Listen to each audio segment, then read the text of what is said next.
Okay, so we're continuing our football club history series, and we are staying in Switzerland as promised. Our last video was on Servette FC, based in Geneva. We're going across Switzerland to the capital Bern, where BSC Young Boys play. They play in the Wankdorf Stadium.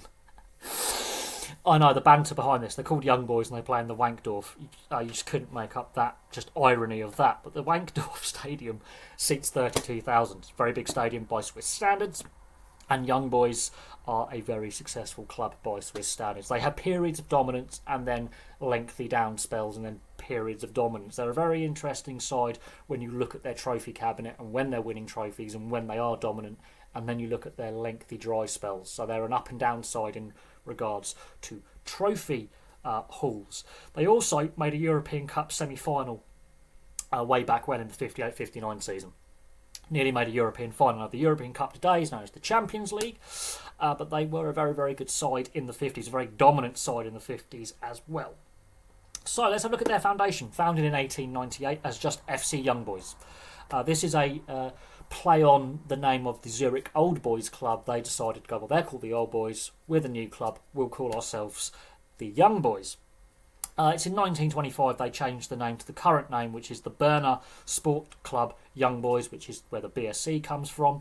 And so BSC Young Boys has been their name since 1925. So they've had this name now for 99 years.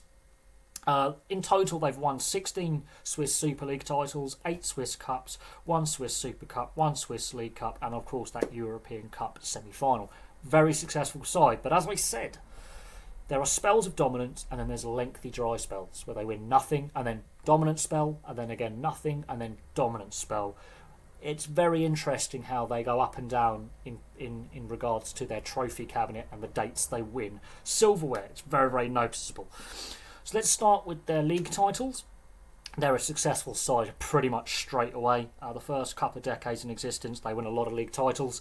They start winning in the 1902-1903 season, and then the rest of the 1900s into the 1910s, they win 3 titles in a row, and it's just 1908, 1909, 1909, 1910, 1910, 1911. They win 3 titles in 3 seasons. Then a slight gap until the 1919-1920 season. They win their 5th. Their 6th title comes in the 1928-29 season, and then there's a bit of a trophy gap when it comes to the league. They don't win again until the 1950s, in the league at least, the 56-57 season.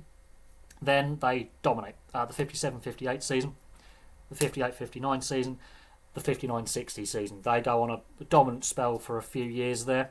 So the mid-50s to 1960, they are the best side in Switzerland, and that's also borne out in their Swiss Cup haul as well.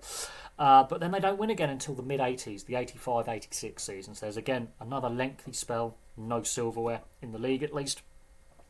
And then another lengthy spell until 2017-2018 season, and they've been dominant in the Swiss League ever since. So they win, as I say, in the 2017-2018 season, the 2018-2019 season, the COVID-disrupted 2019-2020 season, the COVID-disrupted 2020-21 season, and then most recently, last season in the 2022-2023 season. So since 2017, very, very dominant side.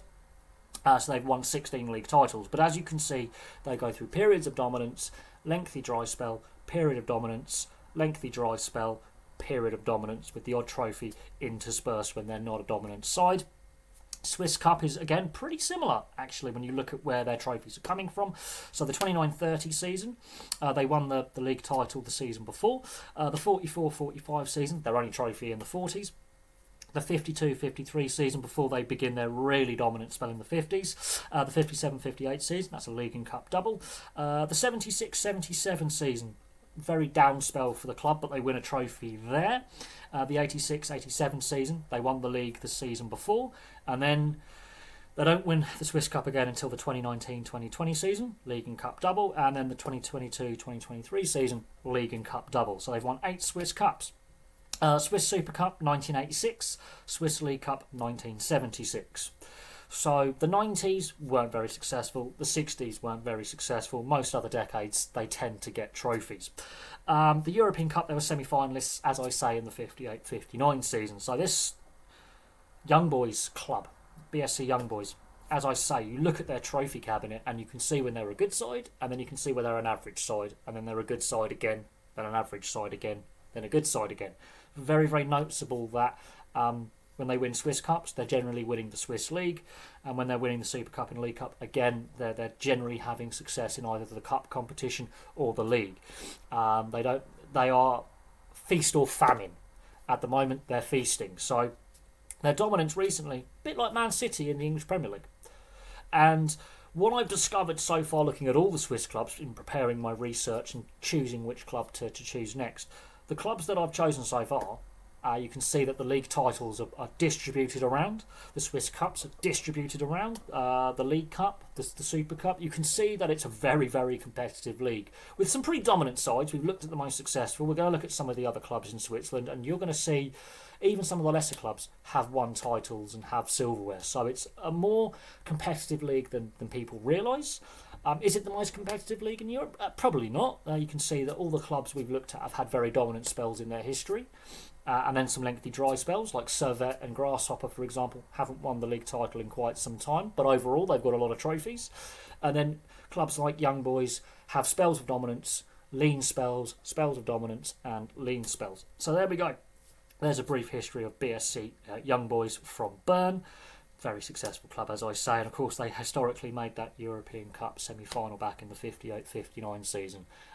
That wouldn't happen today with the Swiss club getting to the latter stages of the Champions League. It just wouldn't happen. Potentially Europa League or Europa Conference League, but Champions League, with the way the UEFA coefficient works and the way that the competition is structured, it just won't happen in today's game, which I think is a loss to today's game. I think that weakens the product, ironically. I'm not a big fan of how UEFA has structured things with the coefficient and the group stages, and it's lost a bit of its magic. A club like Young Boys can go on a run and go to the latter stages of one of the major European competitions. Less likely to happen in the modern game. But there we go. Thank you very much for watching. Place your thoughts on BSC Young Boys in the comments section below. Maybe you follow the Swiss League as just a guilty pleasure. Maybe you've actually seen them in person. I would love to hear from football fans who may have seen a Swiss game, for example. But from me for now, thank you very much for watching. And I'll have some more content for you guys very, very soon.